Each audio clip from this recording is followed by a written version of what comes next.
علی نے اپنی دونوں ہاتھوں کی انگلیاں ایسے ڈالی، ایسے شبک بین اصابعہ، اپنی انگلیوں کو انگلی میں ڈالا، ووضع اسفل بطنہ، اپنے بطن شریف پر رکھ کر فرماتا ایھا الناس سلونی قبل ان تفقدونی۔ اوئے ہوئے اوئے ہوئے، بھائی جو لوگ اس منبر پر بیٹھ کر سوال سے گھبراتے تھے، آج علی اسی منبر پر بیٹھ کر دعویٰ کر رہا ہے سلونی قبل ان تفقدونی، مجھ سے ایک بار نہیں کہا، 3-4 بار کہا، پھر فرمایا ھذا صفت رسول اللہ، ھذا صفت العلم، ھذا لعاب رسول اللہ، ھذا ما زکانی رسول اللہ زکن زکا۔ میرے مولا فرماتے ہیں نبی کے پاس جو علم تھا مجھے علی کے پاس ہے۔ نبی نے مجھے ایسے، زکانی زکا کا کیا ترجمہ کرتے ہیں؟ نبی نے مجھے علم ایسے دیا ہے جیسے چڑیا یا پرندہ اپنے بچے کو چوگ، آپ جانتے ہیں نا چوگ میں خیانت نہیں کرتا پرندہ، جیسے دانہ دن کا غذا لی اسی طرح اپنے بچے کے دہن میں رکھ دی۔ زکانی زکا کا لفظ استعمال کر کے علی نے یہ بتایا ہے، علی نے جو نبی نے علم لدنی اللہ سے لیا ہے وہ میرے سپرد کیا ہے، اور پھر میری استعداد، شاہ صاحب کے بلا میری لیاقت کو دیکھو، میں نے ایک باب سے ہزار باب بنائے ہیں اور کہا اے بندگان خدا آج کا نہیں بلکہ آدم سے لے کر اس وقت تک اور پھر اس وقت سے لے کر قیامت تک جو سوال آتا ہے سوال کرو، علی جواب دے گا۔ درود بھیجے مولا کی ذات اقدس لے جی۔ ایک اور صلوات پڑھیے بار محمد والے۔ یہ خطبہ بہت طویل ہے، میں نے پہلے عرض کیا ہے، اللہ کرے میں کچھ بیان کر سکوں۔ یہ بھی اس صفحے کی چند سطریں آپ کے سامنے میں نے پڑھی ہیں اور وقت تیزی سے جا رہا ہے۔ کہتے ہیں لوگوں کی حیرانگی، 3 اجتماع ہوئے ہیں مدینہ منورہ میں اور مکہ معظمہ میں، اور تینوں کی وجہ علی ابن ابی طالب ہے۔ ایک جب خانہ کعبہ میں تشریف لائے، یہ عجیب و غریب بات تھی، اطراف و اکناف سے لوگ آئے تھے، بستیوں سے لوگ آئے تھے، یہ کیسا ہو سکتا ہے؟ دوسرا، امیر المومنین علی ابن ابی طالب جب غم غدیر خم کے مقام پر آپ کو خلیفہ منصوب کیا گیا، 1,24,000 کا مجمع لکھا ہے علماء نے۔ اور تیسرا یہ یوم بیعت، یوم خلافت، جب آپ کے سپرد خلافت، ظاہری خلافت کی گئی، جب یہ لوگوں نے دیکھا نا کہ امیر المومنین عین اس مقام پہ تشریف فرما ہوئے، آخر جملے ہیں میرے، اور اس کے بعد میں تھوڑا سا ذکر مسائب اور آپ کی زحمت کو تمام کروں، چونکہ اب مسائب کے دن ہیں زیادہ، قبلہ بھی ارشاد فرماتے ہیں کہ اب مصیبت کا ذکر ہونا چاہیے، میری بھی یہی خواہش ہے، لیکن بات مکمل ہونی چاہیے۔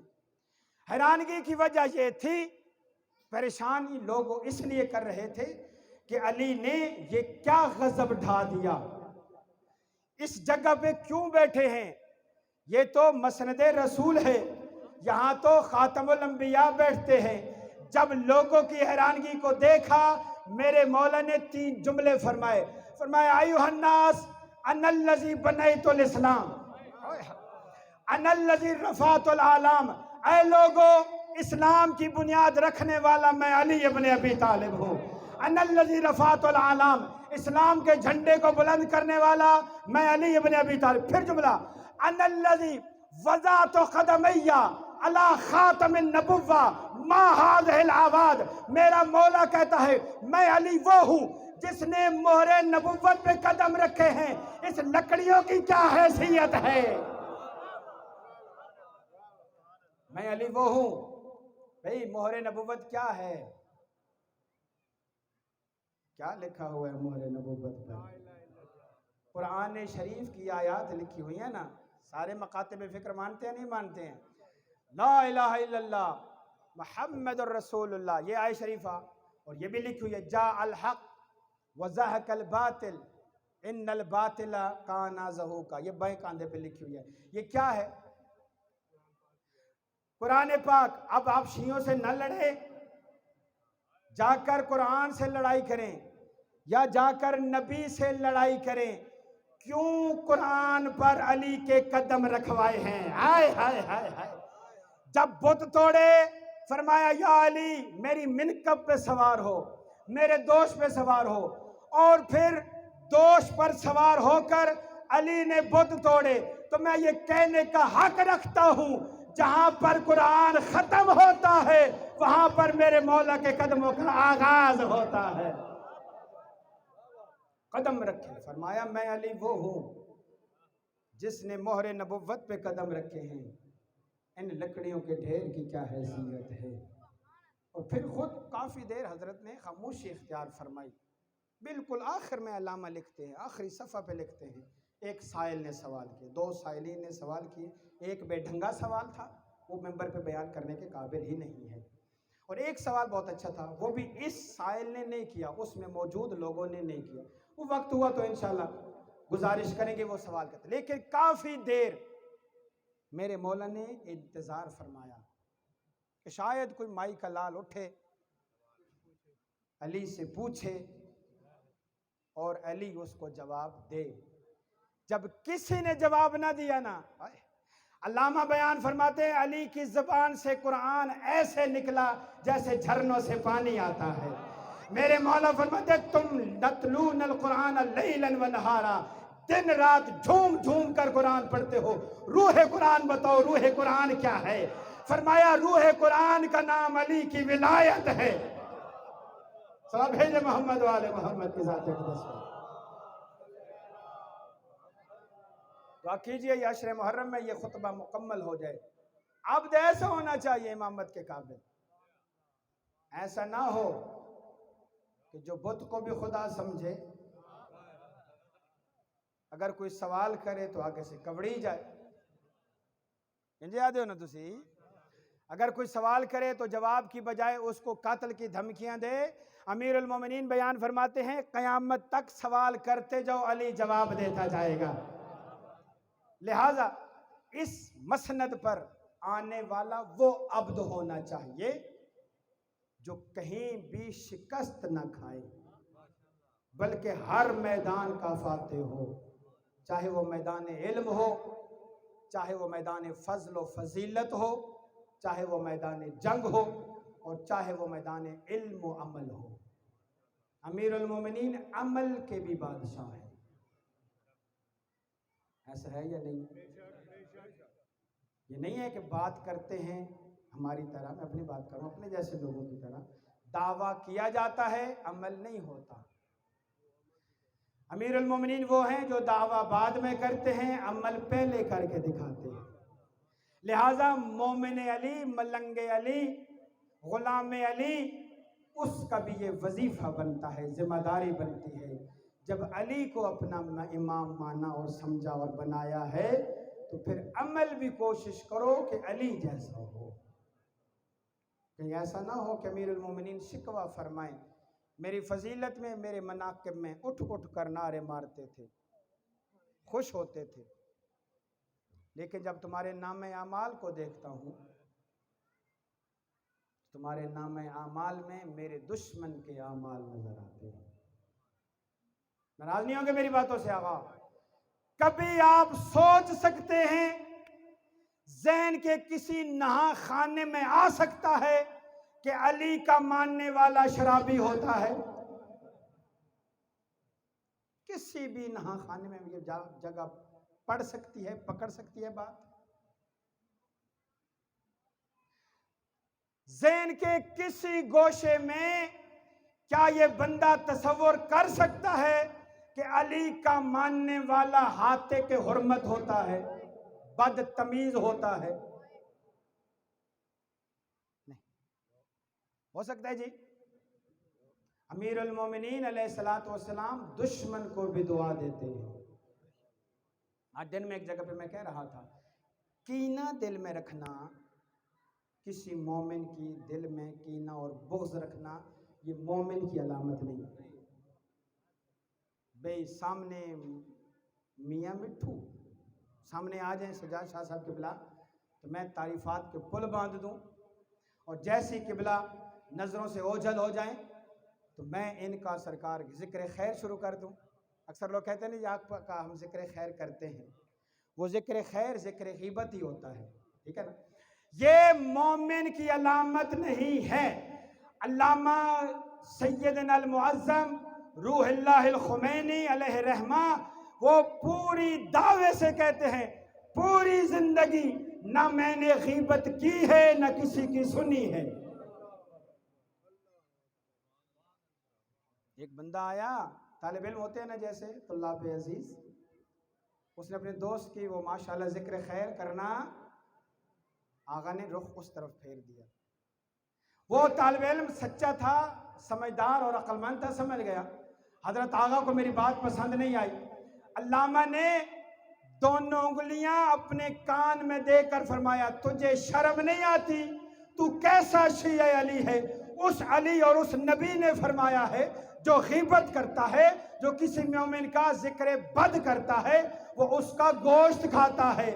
میرے مولا جناب آقا خمینی فرماتے ہیں، بندہ سب کچھ ہو سکتا ہے، نہ جھوٹ بول سکتا ہے، نہ چوری کر سکتا ہے، نہ غیبت کر سکتا ہے۔ زبانی کلامی غلام علی کہلوانا بڑا آسان ہے، عمل کر کے دکھانا یہ مشکل ہے۔ امیر المومنین نے اس عمل سے بتایا ہے، منبر رسول پر بیٹھ کر بتایا ہے کہ میں واحد علی ہوں جو اس منبر پر بیٹھنے کے قابل ہوں۔ میں اور آپ نے اپنے کردار سے بتانا ہے، میں واحد بندہ ہوں جو غلام علی ہوں۔ جی جی، اگر کردار میری بات کی ضمانت دیتا ہے تو پھر تو میں ہوں غلام علی، پھر تو ہوں میں ملنگ علی، لیکن زبان اور کردار اور ہے تو پھر اور تو سب کچھ ہو سکتے ہو، غلام علی لہذا کردار ہونا چاہیے۔ اور امیر المومنین علیہ السلام کے ماننے والے دنیا میں معروف ہی کردار کی وجہ سے ہیں۔ کیا صادق آل محمد کا فرمان نہیں ہے، اگر کسی شہر کسی بستی میں جاؤ اور تمہیں امانت دار بندے کی ضرورت ہو، اس بستی میں اس پوری 50,000 نفوس پر مشتمل بستی میں صرف ایک ہمارے ماننے والا ہو، بقیہ سارے کے سارے ہمارے ماننے والے نہ ہوں، اگر کوئی پردیسی آ کر امانت سپرد کرنا چاہے، اگر کوئی پردیسی آ کر کوئی حق اور سچ بات کرنا چاہے، تمام بستی کی انگلیاں اسی ملنگ علی کی طرف اٹھیں۔ اگر کوئی سچا ہے ہمارے گاؤں میں یہ ہے، اگر کوئی کردار کا دھنی ہے تو یہ ہے، اگر کوئی امانت دار ہے تو یہ ہے، اگر یہ ہے تو پھر تو ہم ہیں ملنگ علی اور ماتم حسین کے بھی حقدار ہیں۔ امام حسین علیہ السلام کے ایام کردار کی تبدیلی کا نام ہے، صرف لباس کی تبدیلی کا نام نہیں ہے۔ ہاں یہ بات ٹھیک ہے، جو لباس تبدیل کرتا ہے وہ زمینہ فراہم کرتا ہے کردار تبدیل کرنے کا، لیکن لباس تبدیل کر دیا جائے اور غیرت حسینی نہ آ سکے، حمیت حسینی نہ آ سکے تو پھر صرف لباس تبدیل ہوا ہے، پھر صرف کپڑے تبدیل ہوئے ہیں، کردار تبدیل ہے۔ اور آج اس سال عاشور کا دن ختم ہو تو محلہ گھر والے خاندان والے کہیں ہاں تجھ میں تبدیلی نظر آ رہی ہے، پھر تو ہم ہوئے۔ چونکہ عزیزان محترم نے حضرت مسلم کے شہزادوں کا ذکر کیا ہے، یا جناب مسلم کے شہزادے کا یا خود حضرت مسلم کا، میرا بھی دل کر رہا ہے حضرت مسلم کے شہزادے کا ذکر کروں، اور متاسفانہ میں تو پڑھتا ہی وہ ہوں جو عام نہیں پڑھا جاتا، جو عام منابر پر ذکر نہیں کیا جاتا۔ جناب علامہ حسین بخش جاڑا رحمۃ اللہ علیہ، ان کی کتاب اصحاب الیمین، اس سے لے کر مقتل بھی مخنف تک ہر مقتل میں یہ جملے موجود ہیں کہ علی کی بیٹی رقیہ کے 2 بیٹے نہیں بلکہ 6 بیٹے تھے، 6 بیٹوں کی ماں تھی۔ اور جب وقت وداع سیدہ کونین کی قبر پہ تشریف لائیں، زینب و کلثوم تو سرہانے، عباس کی بہن پائنتی کی طرف قبر کے پاؤں کی طرف اپنا سر ٹکا کے کہتی ہے اماں کلثوم کی تو اولاد ہی نہیں ہے، زینب کے 2 بیٹے ہیں، مجھے اللہ نے 6 بیٹے دیے ہیں، سارے کے سارے تیرے حسین پہ قربان کر دوں۔ 2 کربلا میں 2 یہ جو ابھی کیسر بھائی پڑھ رہے تھے وہ، اور 2 جب لوٹی گئی کربلا معلی، جب لوٹ پائی گئی نا سہیں خیام میں، جو گھوڑوں کی ٹاپوں کے تلے دب گئے وہ مسلم کے 2 بیٹے تھے۔ انہی مسلم کے بیٹوں میں سے ایک بیٹے کا نام ہے عبداللہ ابن مسلم علیہ السلام۔ اس کا تذکرہ میرے خیال میں آج تک پاکستان میں نہیں ہوا، نہ آپ نے سنا ہوگا، لیکن دردناک ترین شہادت ہے اس شہزادے کی۔ سن مبارک 14 سال ہے، 14 سال حضرت مسلم کے اس بیٹے کا سن مبارک 14 سال ہے۔ اور جب بچہ جوانی میں قدم رکھتا ہے ماں باپ خوش ہوتے ہیں، ہمارا بیٹا جوانی چڑھ رہا ہے، ہمارا بیٹا آہستہ آہستہ بڑا ہوگا، میرے بڑھاپے کا سہارا بنے گا۔ شب عاشور جناب مسلم کی زوجہ حضرت رقیہ اس بیٹے کے قریب آئی، رو کر کہتے باقی سارے چھوٹے ہیں، تو تھوڑا سا جوان ہے، آج بتانا مسلم کا خون کیا رنگ لایا ہے۔ جب کل دن چڑھے گا نا، نانا علی کی بہادری بھی بتانی ہے، ماموں عباس کی بہادری بھی بتانی ہے، اور بابا مسلم کی بہادری بھی بتانی ہے۔ انگڑائی لے کر کے کہتا ہے اماں پہچان میری رگوں میں علی کا خون ہے۔ حضرت مسلم کا یہ بیٹا 14 سال سے ہے، بڑی دردناک شہادت ہے۔ دعا کریں میں 1 یا 2 جملے شہزادے کے کہہ سکوں۔ اور علامہ جاڑا نے بھی اور دیگر بزرگان مقتل نے یہ تحریر فرمایا ہے، جب عاشور کا دن آیا نا، بار بار یہ بیٹا مسلم کا سید الشہداء کی خدمت میں آتا، مولا مجھے اجازت دیں۔ خطبہ غرا دیا ہے مقتل میں اس شہزادے نے، وقت نہیں ہے کبھی اس شہزادے کے میں نے فضائل پڑھے تو وہاں یہ خطبہ آپ کے سامنے پیش کروں گا جو شہزادے نے مقتل میں آ کر رزق کی صورت میں دیا ہے، وہ جملے نہیں کہی۔ بار بار آتا اور کہتا ماموں مجھے اجازت دے، مجھ سے دیکھا نہیں جاتا۔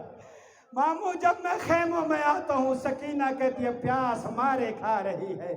ماموں اصغر کبھی تڑپ کر جھولے سے نیچے آتا ہے، لہذا مجھ سے برداشت نہیں ہوتا۔ حضرت سید الشہداء فرماتے نہیں بیٹا کیسے اجازت دوں، تو اکیلی نشانی ہے مسلم کی، تیرے 2 بھائی عید والے دن شہید ہوئے ہیں، تیرا بابا بھی عید والے دن اور عید سے پہلے شہید ہوا ہے، میں برداشت نہیں کر سکتا اور میں تجھے اجازت نہیں دے سکتا۔ بالآخر سید الشہداء کی بارگاہ میں حضرت رقیہ خود ہاتھ پکڑ کر اس بیٹے کا لائن اور فرمایا مولا حسین میری قربانی قبول فرما، میں اپنے ہاتھوں سے مقتل گاہ میں مذبح میں اپنے بیٹے کو بھیج رہی ہوں۔ جب حسین نے دیکھا قربان جو تیری عظمت پر، سر پہ خود ہے، بدن نازنین پر زرہ ہے، اس طرف تلوار ہاتھ میں تیر، دوسرے ہاتھ میں نیزہ، کہتے ہیں تو تیار کر کے لائی ہے اور مقتل بھیج رہی ہے، تجھے میرا سلام ہو۔ اے رقیہ میں نے اجازت دے دی۔ 2 شہزادوں کو ماں نے سوار کیا ہے، مردوں نے سوار نہیں کیا۔ پہلا شہزادہ حسن کا قاسم، دوسرا یہ شہزادہ بی بی خیموں میں اپنے بیٹے کو پکڑ کر کھلائی، ذوالجناح ساتھ لیا، گھوڑا ساتھ لیا، اور بی بی نے اپنے بیٹے کو گھوڑے کے قریب کھڑا کیا، قریب کھڑا کر کے تمام مستورات کو قریب بلایا، ایسے حالہ بنایا، حالہ ایسے دائرہ بنایا، دائرہ بنا کر بی بی رقیہ فرماتے ہیں جاؤ میرے بیٹے پر گریا کرو، بہن کرو، یہ یتیم بھی ہے، اس کے بھائی بھی مارے گئے ہیں۔ کوئی بی بی کہتی واہ مسلمہ، کوئی بی بی کہتی واہ حسنہ۔ جب حسن کی بہن نے رقیہ نے بیٹے کو اپنے گھوڑے پہ سوار کیا، گھوڑا ایسے چل رہا تھا جیسے کسی جوان کا میت جاتا ہے، کوئی بی بی ہاتھ چومتی، کوئی پاؤں چوم کے کہتی نہ جا، اور جو جاتا ہے واپس نہیں آتا۔ حضرت مسلم کے شہزادہ خیام سے اجازت لے کر آخری جملے زحمت تمام، اور میں صرف آخری لفظوں کے لیے یہ ساری محنت کر رہا ہوں، اپنا ذہن میرے سپرد فرمائیں، وہ لفظ سنیں گے یقیناً ماتم کریں گے، یقیناً آنسو آ جائیں گے۔ یہ مسلم کا شہزادہ جب مقتل میں آیا ایک غراء خطبہ دیا، فصیح و بلیغ خطبہ دیا، الیوم الق مسلمہ، آج میں مسلم سے ملاقات کروں گا، میری رگوں میں محمد کا بھی خون ہے، علی کا بھی خون ہے۔ جب یہ خطبہ دیا میمنہ کو میمنہ پر اور قلب لشکر کو منتشر کیا، پھر تلوار علم کر کے کہتا آؤ لڑو میں علی کا بیٹا ہوں، آؤ لڑو میں عباس کا بھانجا ہوں۔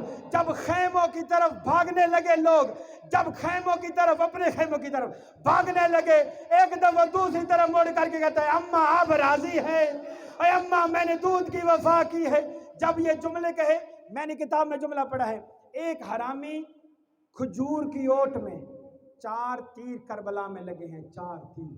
پہلا تیر علی اصغر کو، دوسرا تیر حسین کے سینے میں، تیسرا تیر عباس کی آنکھ میں، چوتھا تیر اس شہزادے کو لگا ہے جو آج تک کسی نے نہیں پڑھا۔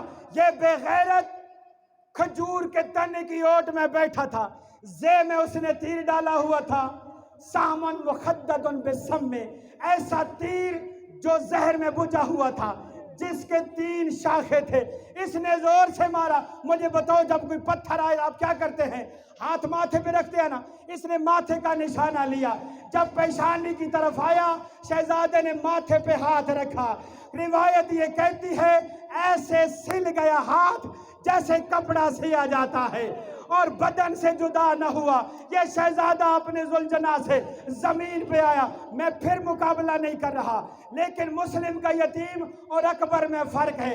اکبر میں برچھی لگی، حسین نے نکالی، اکبر کی برچھی لگی، بابا نے نکالی۔ اب جب اس کو تیر لگا دشمن قریب آیا، اور یہ برداشت کر لینا، اگر دل دکھے مجھے معاف کرنا۔ علامہ نے جملے لکھے ہیں، چونکہ کمپٹیشن تھا، مقابلہ تھا، جتنے سر زیادہ آئیں گے اتنا مقابلہ، اتنا اس کو انعام ملے گا۔ اس بدبخت نے، معاف کریں گے مجھے، پہلے ہاتھ جوڑ رہا ہوں، سادات معاف کریں گے، اس بدبخت نے اپنے دونوں زانو حسین کے بھانجے کے سینے پہ رکھے، پوری جوانی کا زور لگایا، لیکن تیر نہ نکلا۔ اس نے اپنی فوج کو بلایا، پوری فوج نے زور لگایا، تیر نہ نکلا۔ حمیدہ بہن دیکھ رہی تھی، رو کر کہتی اماں میں شکایت بابا سے کروں گی، اور میرا اکیلا بھائی ہے، کوئی مدد کرنے والا نہیں ہے، میرا غریب بھیا ہے۔ تیر نہ نکلا، کسی بنی ہاشم نے نہیں نکالا۔ روایت کے جملے ہیں، اس ملعون نے دونوں زانو شہزادے کے سینے پہ رکھے، سینے پہ رکھ کر تلوار سے اس سر کو جدا کیا، ہاتھ کو بھی جدا کیا، ہاتھ سینے اس طرح ماتھے پر لگا ہوا تھا، تیر چبھا ہوا تھا۔ جب بہن نے سر نوکے زنا پہ دیکھا، رو کر کہتی اماں میں کوفہ جاؤں گی، بابا کو شکایت کروں گی۔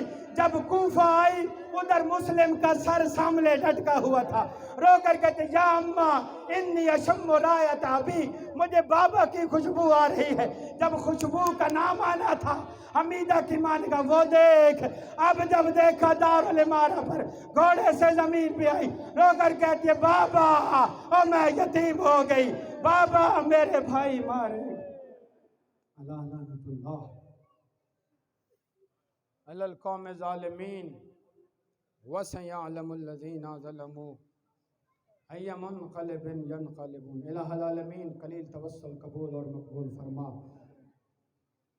کوئی نقص